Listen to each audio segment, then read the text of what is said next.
It's on? Hello? I have to put this on? Okay.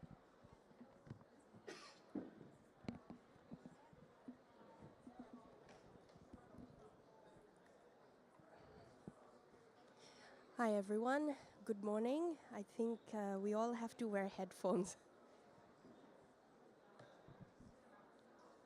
All of us. Sorry, hi, everyone. I think we all have to wear headphones with this microphone, right?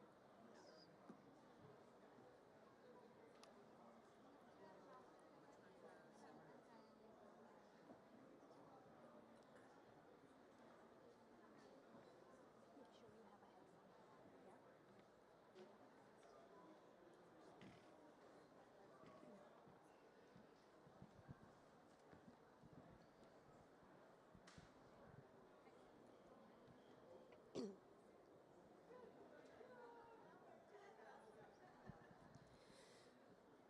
Yeah? I hope everyone has their headphones on. You can't hear? Turn on the power button.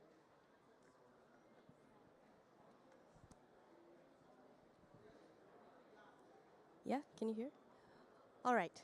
Good morning, everyone. I would like to invite the speakers one by one on the stage.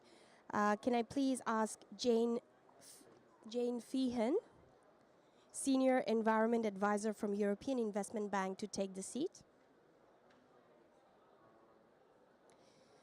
Malama Muila, Head of Policy, Advocacy and Campaigns from Save the Children International. Can I please ask you to take the seat? And Aaron Vermeulen from WWF Finance Practice. He's the WWF Finance Practice Lead. We have another speaker, Nini, who will join us at 11 a.m. because she has some other commitments.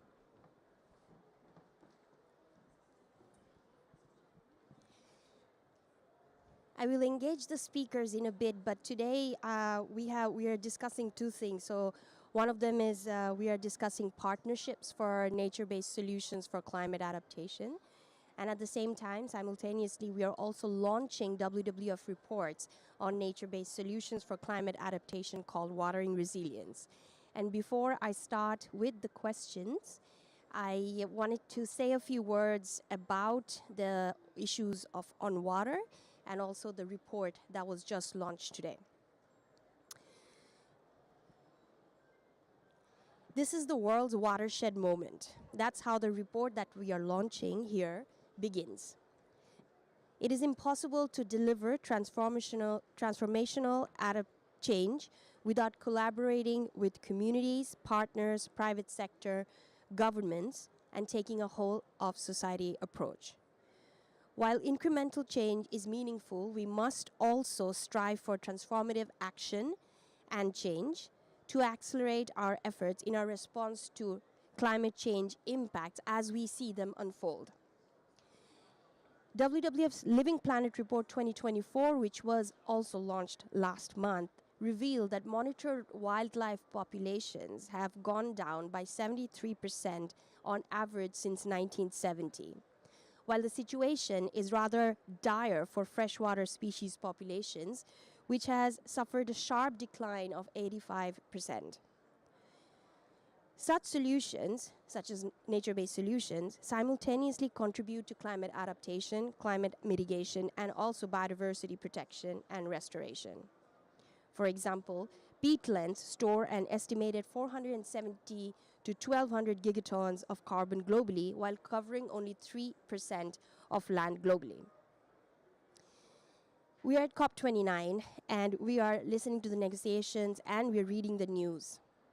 Climate adaptation is no longer in the shadows, and this is because we are struggling to bend the curve on rising emissions and halt temperature increases.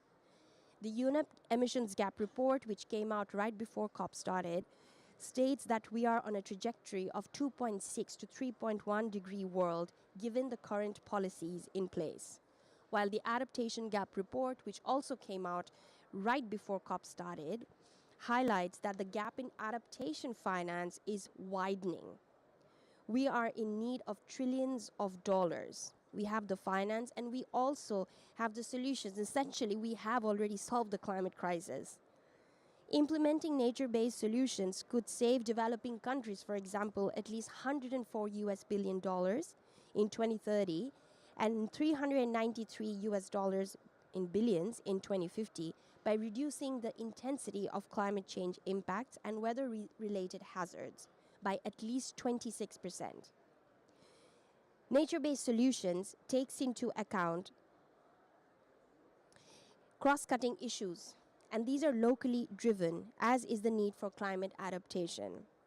A recent 2024 report by the European Court of Auditors showed that 40% of EU-funded adaptation projects in Europe had little or no impact, or had even resulted in maladaptation.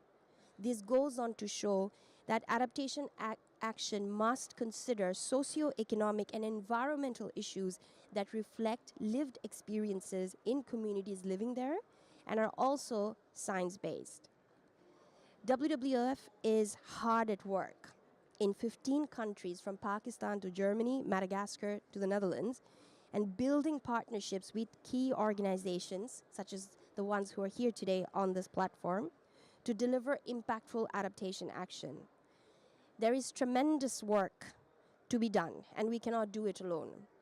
There's a quote that I always refer to in my work, and that is, if you want to go fast, go alone. But if you want to go far, go together.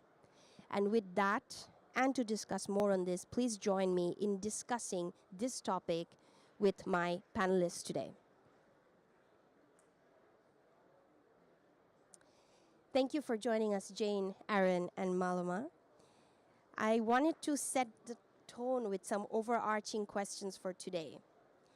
So mainly we will be discussing why climate adaptation requires working across organizations and why partnerships and collaboration is important. So that's our one overarching question. And the other thing is why we should, in all aspects of climate adaptation work, we should consider nature. So I'll start with you, Malama, if that's okay. Right now, parts of southern Africa are enduring a catastrophic drought, while parts of South Africa have been hit in recent years with devastating floods.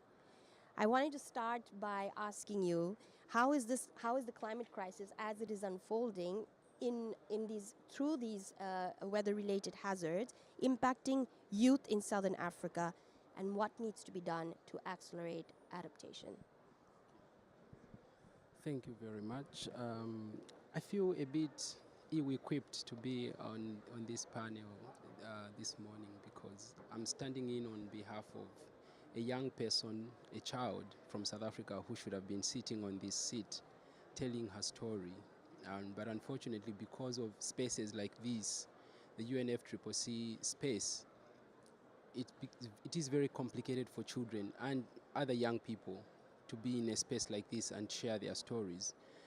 This child has been preparing for the past few weeks to be part of this conversation and to answer specifically this particular question.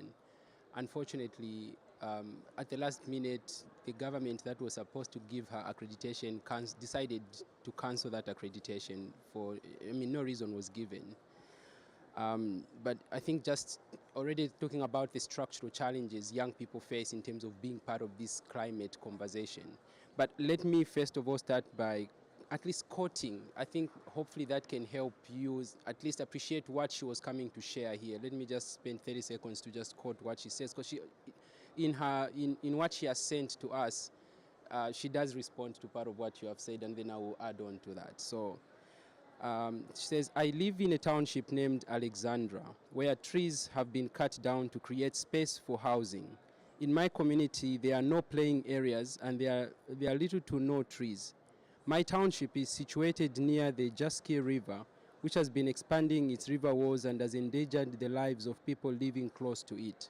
In my community, there is a high level of pollution and improper waste management, which has affected our river, Jaski, which allows for fishing, which supports families' livelihoods. However, people are no longer fishing because the river is contaminated and dirty, and people fear that the fish is not safe to eat.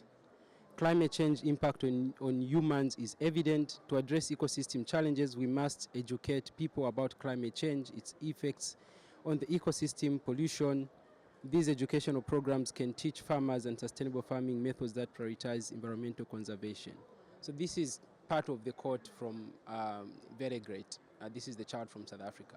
Now coming back to your question around what impact we have seen in terms of whether it's a drought in parts of Southern Africa, one of the most severe droughts. I think actually experts indicate that this perhaps is the worst drought in 100 years.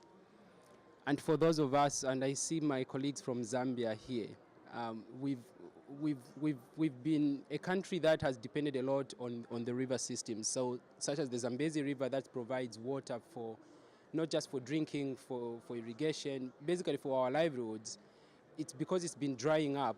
Our source of water power as well, which is the Kariba Dam, has significantly dried up, that we are now having about 2 hours of electricity in the capital per 2 days, basically 4 hours in a week. So that shows significantly the impact of the climate crisis, at least in terms of the energy challenges.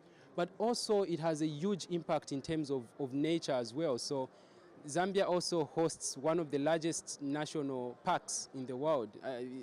In terms of surface area, I think it's as big as some countries in Europe, the Kafue National Park.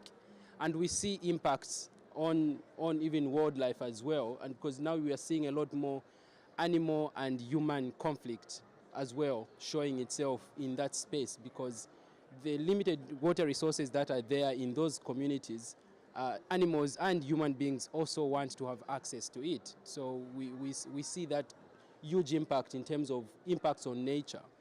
But we also see that impact as well in terms of food security as well. So it means that many farmers this particular year have no access to the water that they would have used to grow their crops. And so the immediate impact is we see that especially among children, we see increased levels of malnutrition, because children who were maybe eating 3 meals in a day, as I think of a child called Zinle from Zimbabwe, 14-year-old, who was telling me and colleagues that she used to have, as of just last year, she was having 3 meals a day. This year, her family is only able to have 1 meal a day. Now, when you see those kinds of impacts, and especially told from the lips of children, you see this impact not just in terms of physical impacts on the ground, but you see impact on education. You see, because children can't go to school. In some of the interventions that Save the Children and partners are implementing, we've seen an increase, for example, in school enrollment when we do provide emergency school feeding programs. But also we see the need to have health interventions that support children who are suffering from severe or acute malnutrition. So we see all these as impacts of the climate crisis within countries in the Southern Africa region. In South Africa, with the floods, schools had to close for a prolonged period of time, and children are not able to go to school. So learning outcomes are impacted. So we've seen significant impacts of the climate crisis in Southern Africa on children, on nature, and generally on our population, and severe impacts also on the economy. I think the Zambian economy, for example, was projected to be growing at about 5 to 6% before the drought. Now we're looking at about a GDP growth of about 2% or less, depending on who you speak to. So the impacts are severe, and obviously there's need to have conversations such as the one we're having in order to see what solutions can be put in place as well. Thank you so much. Indeed, Veligreat was supposed to join us today, and unfortunately, because of the restriction, she couldn't make it. And thank you so much for sharing what she would have shared here. One of the things that we often overlook is the voices that we need on these platforms. We need voices who are directly impacted by the climate hazards to be here, to be sharing their experiences and storytelling. And part of climate adaptation work is also enabling that space for those voices to come. And when I also I was hearing you, and about the GDP conclusions that you just provided us with. The adaptation gap report also talks about who pays for adaptation at the end of the day, and in developing countries, it is coming out of their domestic resources, and therefore a decline a decline in GDP has been recorded in many developing countries. So thank you so much for highlighting that. My next question would be to Jane. I think there is a microphone right there, Jane, for you. So I wanted to ask, how is the European Investment Bank progressing in its ambition to finance climate adaptation and nature recovery? Thank you very much, Maheen, and good morning, everybody. I hope you're all well. It's a real pleasure to be here on this panel today to contribute to this very important conversation, which I think touches on issues that cut across all three of the Rio Conventions. So thank you, and thank you to WWF for convening this conversation. So my name is Jane Feehan. I'm from the European Investment Bank, and you might think, well, why is a bank on this panel today? The EIB is the European Union's development bank, and we have worked very hard over the last number of years to really align everything we do with the Paris Agreement, to invest a lot more in climate action. We're now exceeding half of all of our investments, which are going towards climate action and environment. And we also took the very difficult decision a few years ago to completely phase out our financing of fossil fuels. So I think that just illustrates for you that as an institution we've really been trying to move in the direction of the Paris Accord, in line with what our shareholders, the European Union member states, are asking us to do. And of course, as you'll all know very well, we can't take effective action on climate change without taking care of nature, without protecting nature, because the ecosystem services that nature provides to us are absolutely crucial in regulating our climate and indeed ensuring our quality of life on this planet. So as an institution, we are really beginning to get that. So to answer your question, Maheen, how are we progressing in our journey towards supporting the adaptation side of the coin, so to speak?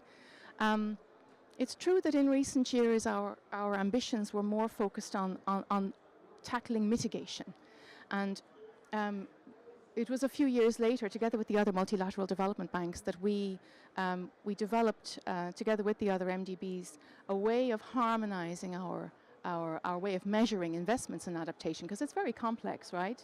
And so, shoulder to shoulder with the other MDBs, we have agreed on a harmonized way to measure adaptation, and we've been putting in place targets to let's say, to increase our ambition over the years on what we're doing on adaptation. And now, at the moment, we're aiming to triple our investments in adaptation, and of course that needs to include nature-based solutions. And that perhaps is one of the most difficult areas of adaptation.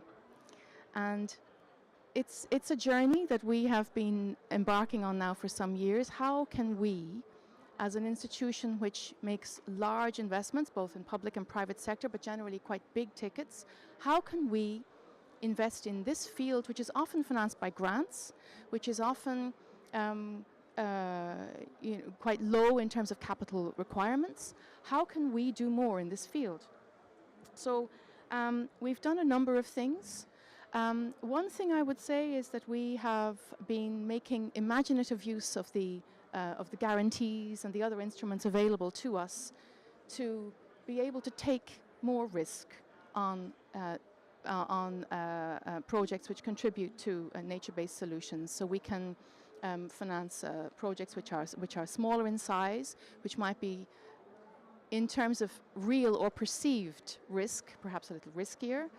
And we've also been familiarizing our loan officers with these kinds of projects. What do these projects look like? You know, what are we talking about? Are we talking about, well, to give an example that we financed recently, to lend to a government to renature part of the watershed so as to reduce flood risk further downstream. We signed a loan with the government of Luxembourg just a few years ago to do precisely that upstream from the city of Luxembourg. So these are the kinds of projects which, now that we're beginning to sign these projects, our loan officers are becoming more familiar with them, and we're demystifying these projects for our colleagues internally. I will just add two other points, that partnerships are absolutely crucial for an organisation like us in making progress in this field. And we were really delighted to sign a memorandum of understanding with WWF just a few weeks ago in Colombia, precisely to help to work more closely together with WWF to help us build the pipeline of investable projects in this important field, to draw on the knowledge and expertise of WWF to help to identify opportunities where we can invest more. And that's something which I think will bear fruit in the future, and we're very excited about that new partnership that we have just signed. And I will just say that here at COP29, ourselves with the other MDBs have pledged to increase annual climate finance for low and middle income countries to 120 billion by 2030, with 42 billion of that specifically allocated for adaptation. And so there again we're seeing, and these are big numbers, we're seeing the ambition of the MDBs, not just on mitigation but also on adaptation, and that has to include nature. Otherwise, the targets that we're talking about at this COP will remain far out of reach. Thank you, Maheen. Thank you so much, Jane. Indeed, it's great to hear and know that the EIB's commitment to adaptation, and also I think it's music to my ears when you talk about harmonizing nature and harmonizing it with the different aspects of society.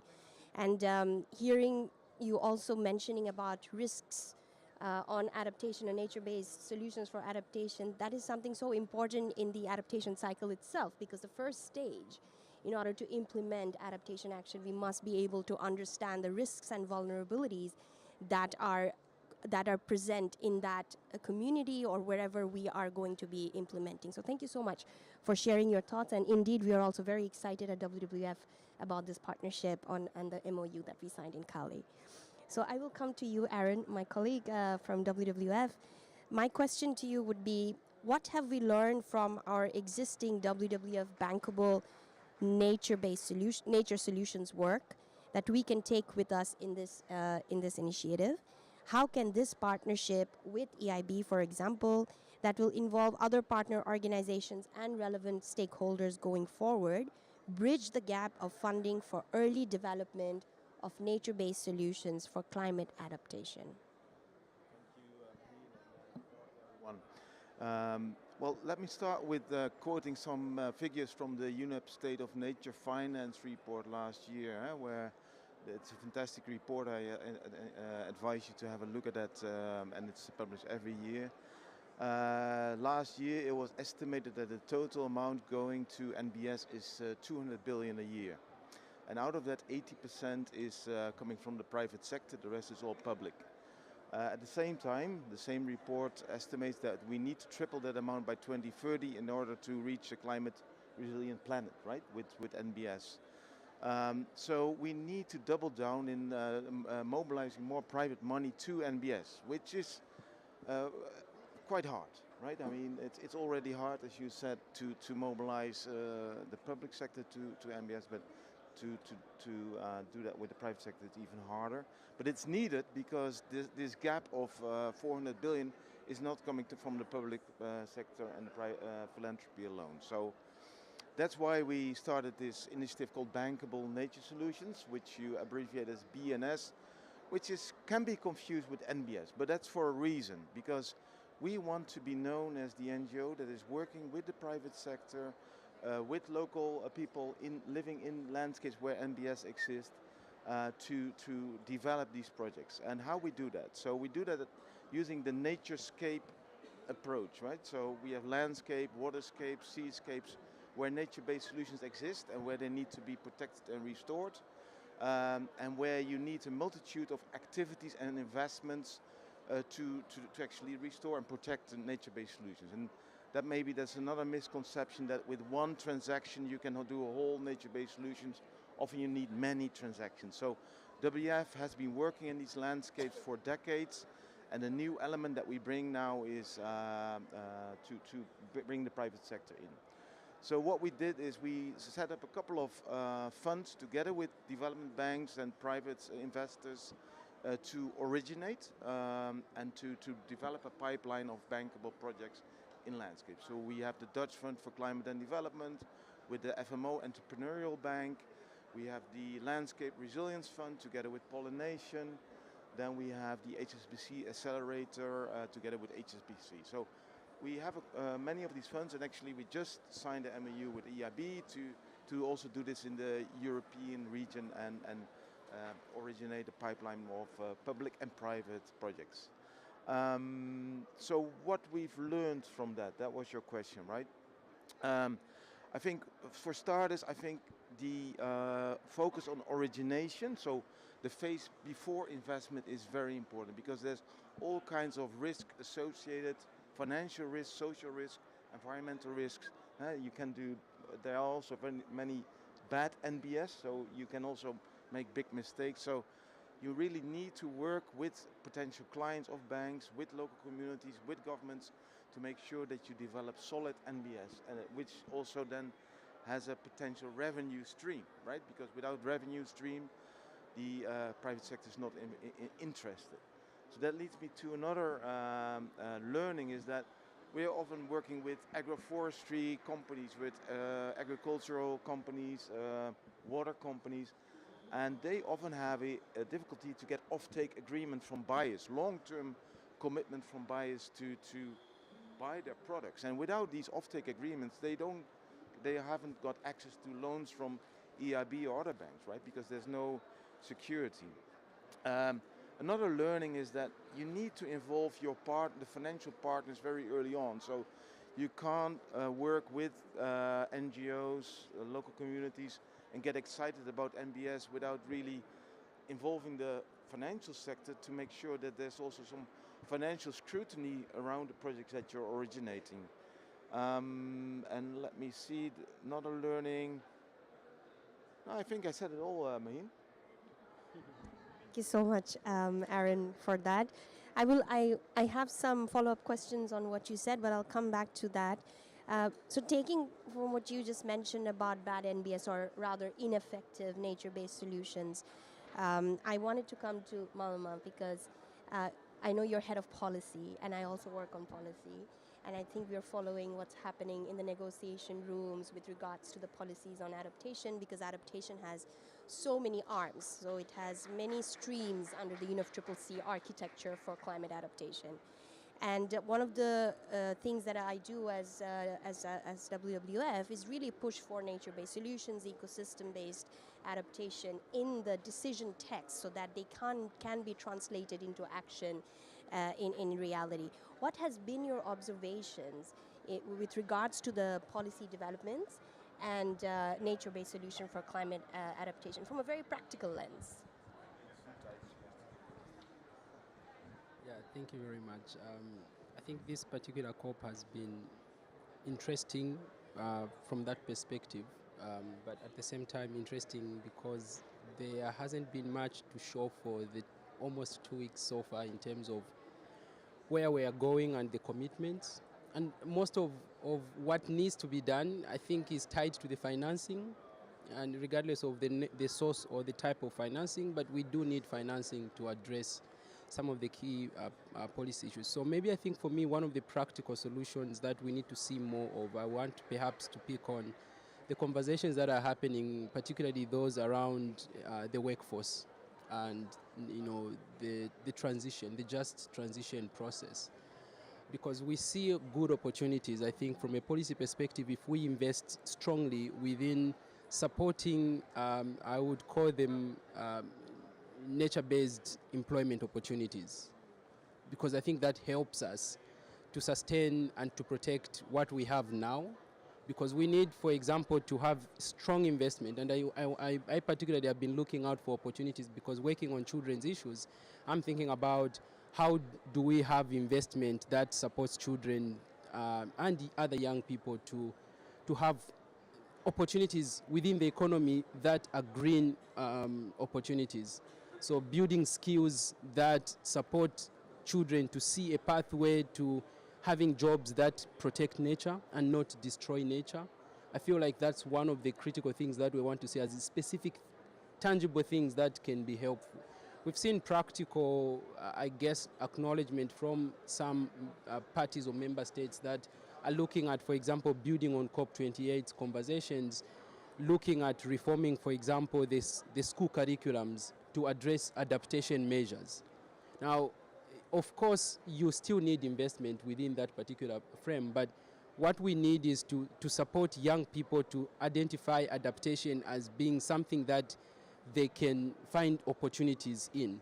We have seen around the world, and especially this year, at least in our region, we've seen, and many people who follow global news would have seen, I want to tie some of these conversations, even around adaptation, to the crisis that we've seen, like in Kenya in recent years, where we've seen massive protests, young people protesting.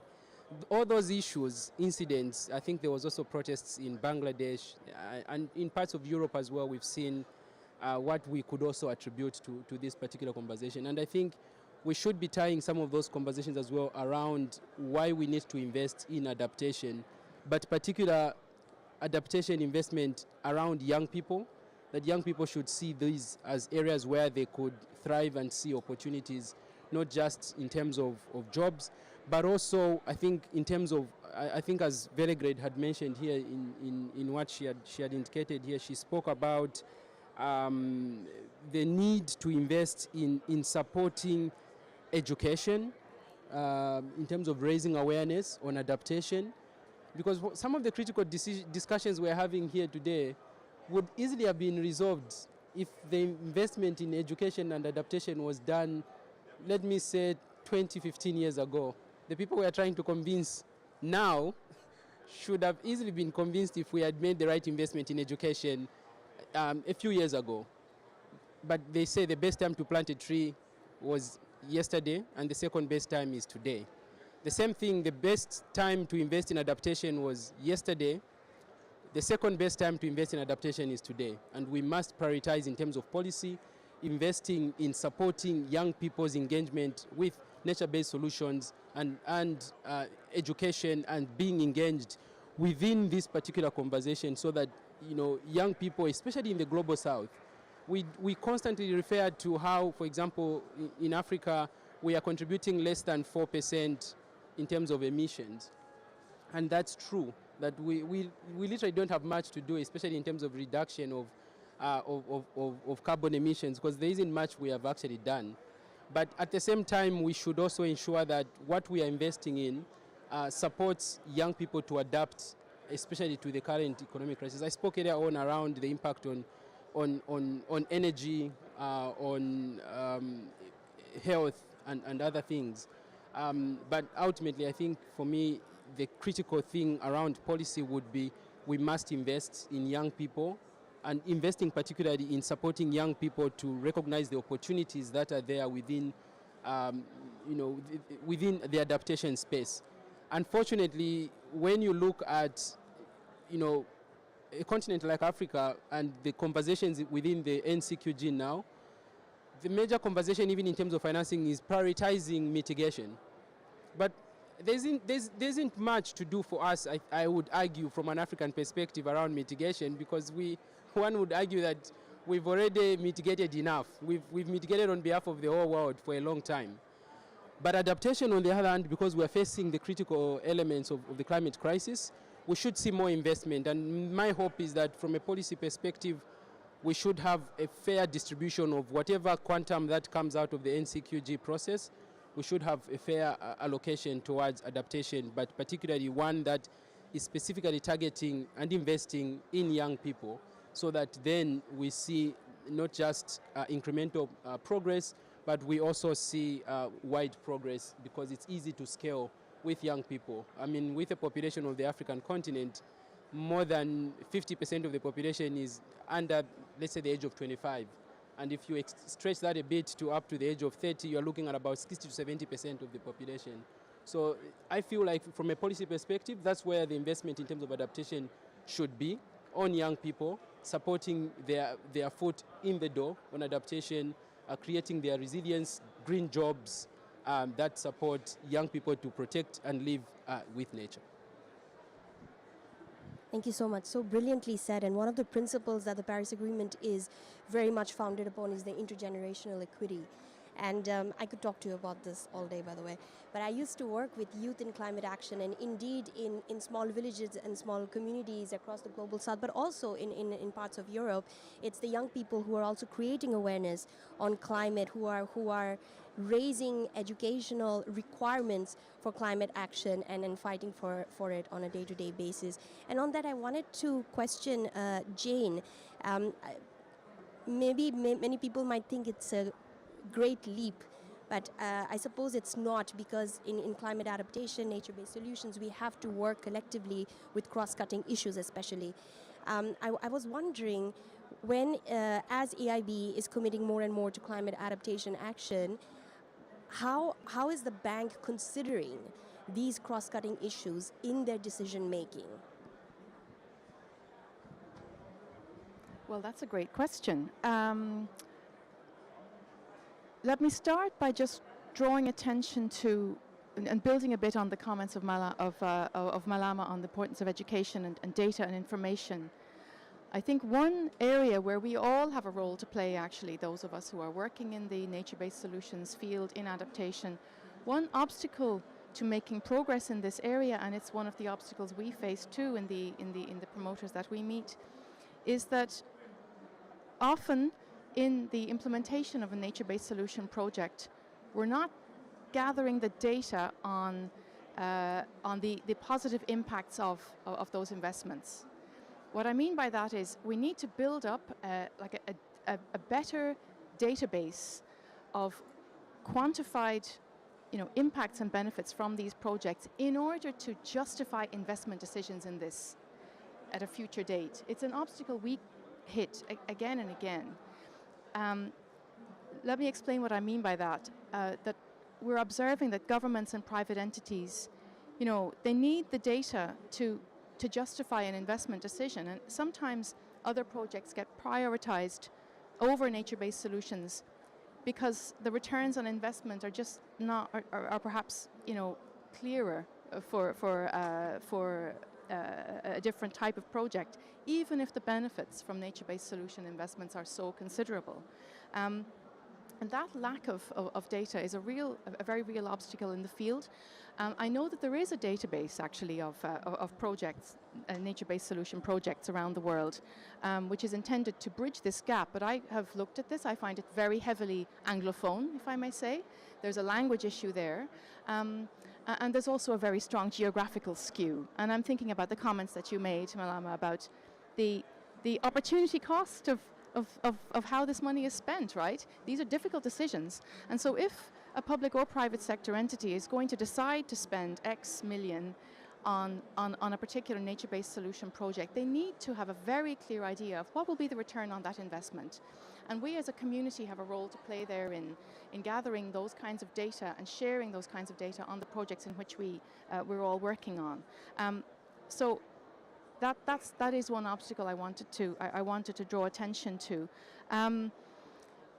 As for ourselves and how we're making these linkages across these different sectors, I will just focus on this COP season, so to speak.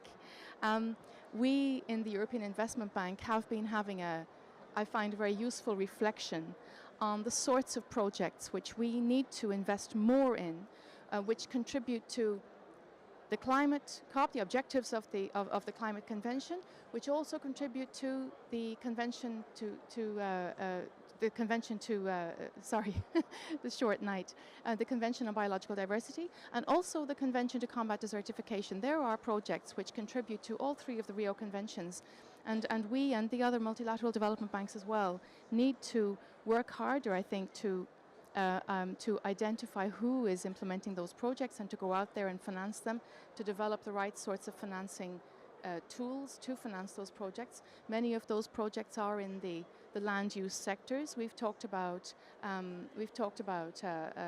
watershed management. We've talked about sustainable forestry. We've talked about the production of sustainable and certified commodities. And then those other services which are so important and which need protection and investment, pollination services, coastal protection, these major ecosystem services which can be the basis for an investable business case. As a community, I think we can do this. We have a portfolio already of these types of projects, but it's not big enough.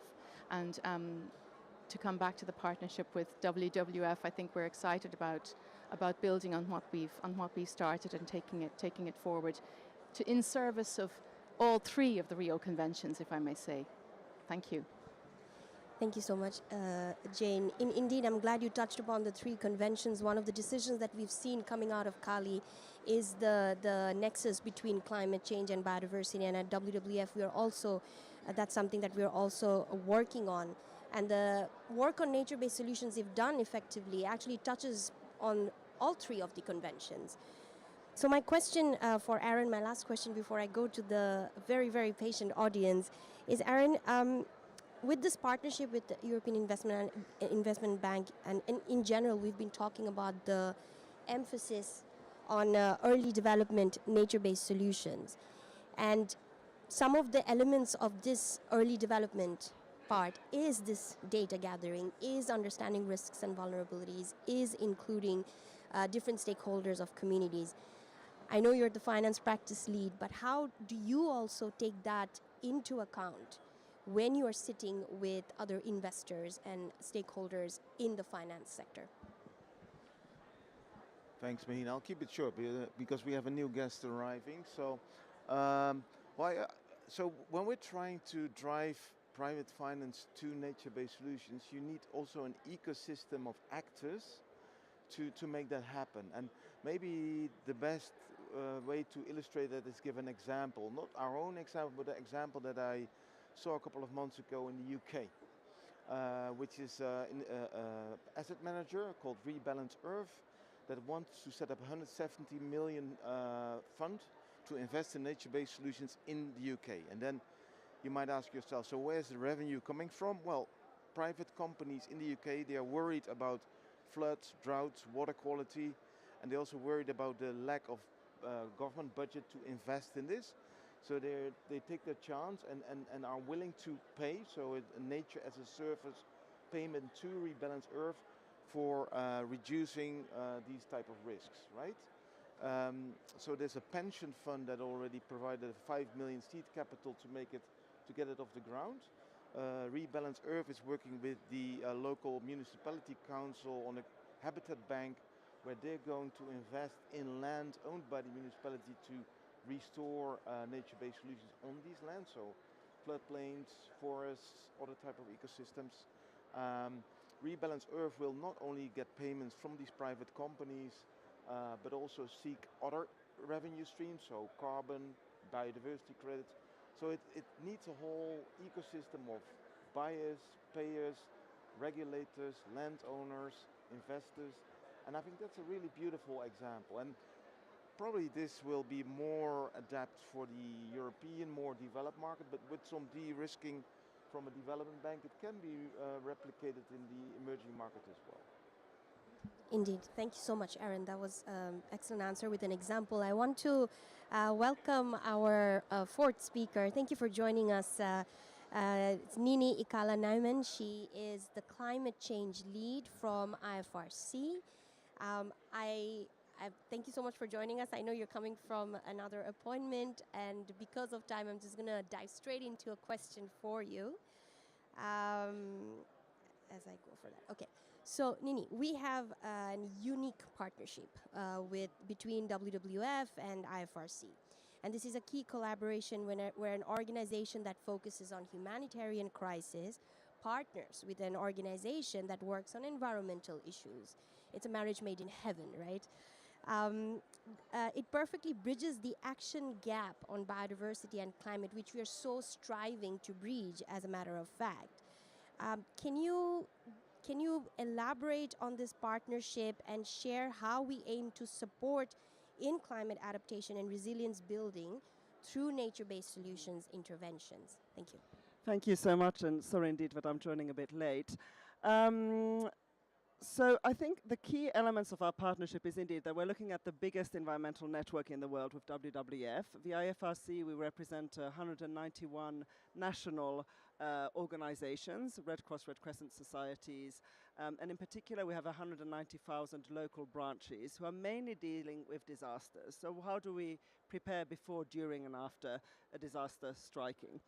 Our joint interest is we're both prioritizing nature-based solutions from different perspectives. So obviously for WWF there's a strong interest in biodiversity conservation. That's a world you will not hear a lot in the humanitarian sector. Our focus is on saving lives and what other measures put in place. But obviously, as you were mentioning in the beginning, that's where the link is. So that the climate crisis, the environmental crisis, the triple planetary crisis is of a scale that is it's actually destroying lives. And not just livelihoods. This is not something in a medium to long term. We're actually now seeing the impact of entire communities being swept away, having to migrate, etc. And those are the issues we're dealing with. In our partnership, I think some of the key elements that we've worked on together, one has been a joint understanding. We are bringing different agendas together. So how does a humanitarian organization really understand how you work on the environment? An issue of scale is a really critical one. So what are ecosystems? What are landscapes, which are very familiar to WWF in the environmental world, while as a humanitarian organization is very localized. It works where a crisis hits or where a disaster hits. It's not defined by the ecosystem. It's really responding to where that happens. Another issue is the type of information you need. So where we're looking at ecosystem information and those types of variables within WWF, in the Red Cross, Red Crescent world, where we're looking at disaster data, early warning systems, alerts on where floods and droughts will happen, and traditionally on a short time scale in terms of like weather forecasts, more on seasonal and less on climate projections. So our partnership has included both getting to know each other, having high-profile events so that we understand that these agendas are very much interlinked, but also opening doors for actually turning this into action. So we've worked on joint policy, we've worked on joint reports, and now we are approaching donors jointly from a range of whether we have new funding from the postcode lottery to bilateral governments to foundations to really turn this into action. And what that looks like at the local level is everything we've done globally needs to happen locally, whether at national or community level. So it's a trust-building exercise. It's bringing together environmental authorities with disaster management authorities, with climate ministries, working together in that space. At community level, if we have traditionally worked on first aid or building shelter, WWF has worked on conserving a watershed or sustainable agriculture initiatives. How do those come together? And what's that trust? What's the information we need, the tools we need, the joint understanding? And I think the opportunities are tremendous. I actually don't think we have any opportunity to work in silos anymore. The level of a crisis demands us to collaborate, but it is bringing different worlds together. And that does take a joint learning and a joint approach of how we evolve and get it into that space. Thank you. Indeed, Nini. One of the things I think with partnerships, it's not only about mutual benefits and the work that we do, but also about learning from each other. We have an MDB here, we have you from Red Cross, we have WWF, and we have Save the Children, and we're working on a multitude of elements that, and when we come together, I think especially on nature-based solutions for adaptation, which requires a multi-sectoral lens, it really helps us to be more effective.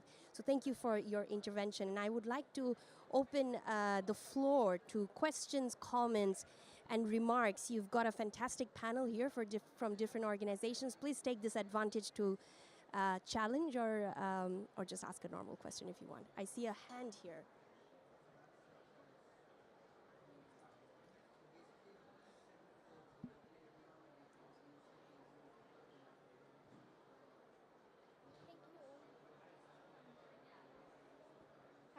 Hello, thank you all for your great presentations,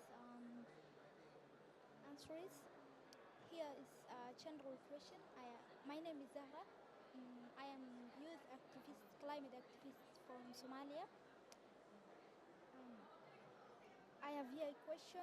You all have been inspired by the importance of investing in young people's creativity. Since, since the impact of climate change is not something that can be resolved in a short period of time, in the next 20 years, if young people are empowered and invested in their creativity so that they can contribute the climate change and climate crisis, what kind of change do you think we can see as hope? Thank you so much, and thanks for coming. That's a great question. Who would like to take that? Alma? Aaron as well? Thank you very much for that, Zara. Very thought-provoking question, and I think it takes me back to what I was saying earlier on around the right time to invest.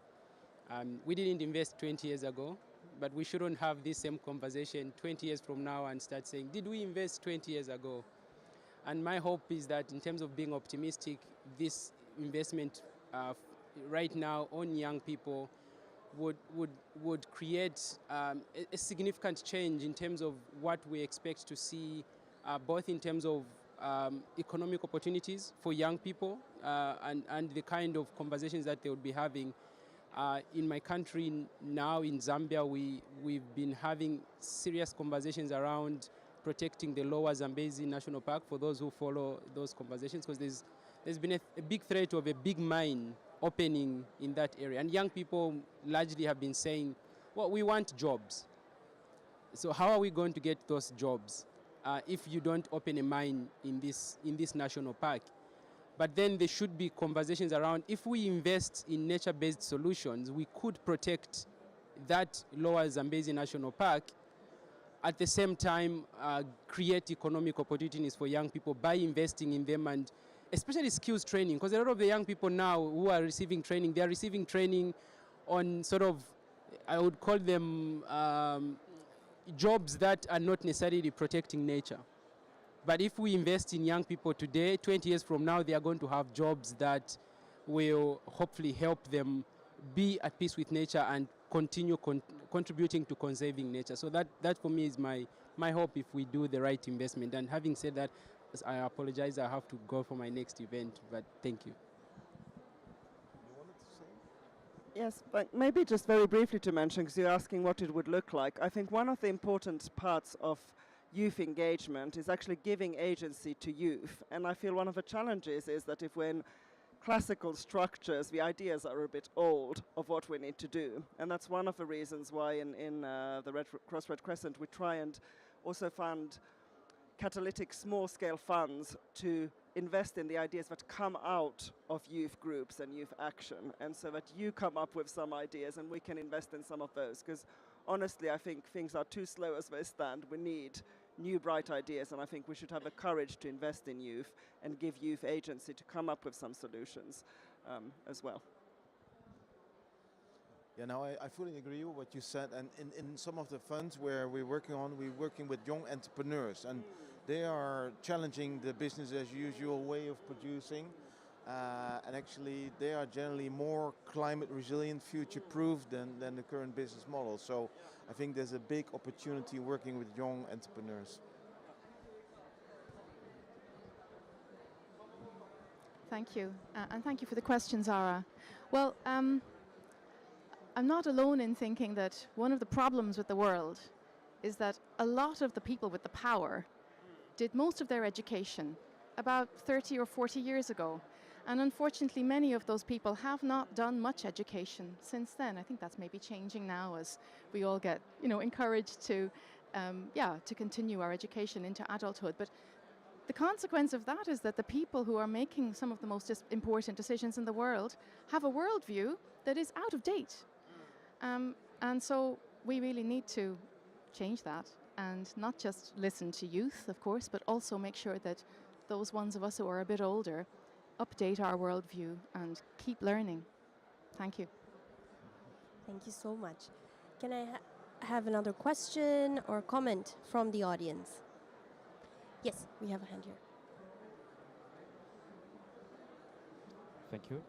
Finn from WWF Madagascar. Maybe my question would be for Aaron and maybe for Jane. Um, the leveraging um, funding for adaptation and resilience from private company is a bit difficult because for mitigation the impact is global, but for the adaptation the impact would be local. So it would be it's not obvious for a big company from an America or Europe to invest somewhere in Africa or in the remote place to build adaptation and resilience. So my question is, what's your strategy to leverage private funding to strengthen this adaptation and build the resilience for community? Thank you. Do you want to go first or shall I go first? Oh, it's a good question, sir. Thank you. I think, and actually, we in the European Investment Bank have some investments that were some loans and investments that we're very proud of in Madagascar, both in the public and the private sector. And one of the recent signatures we have in the country is on sustainable agricultural commodities production with the company Sahanala. Do you know it? You're nodding.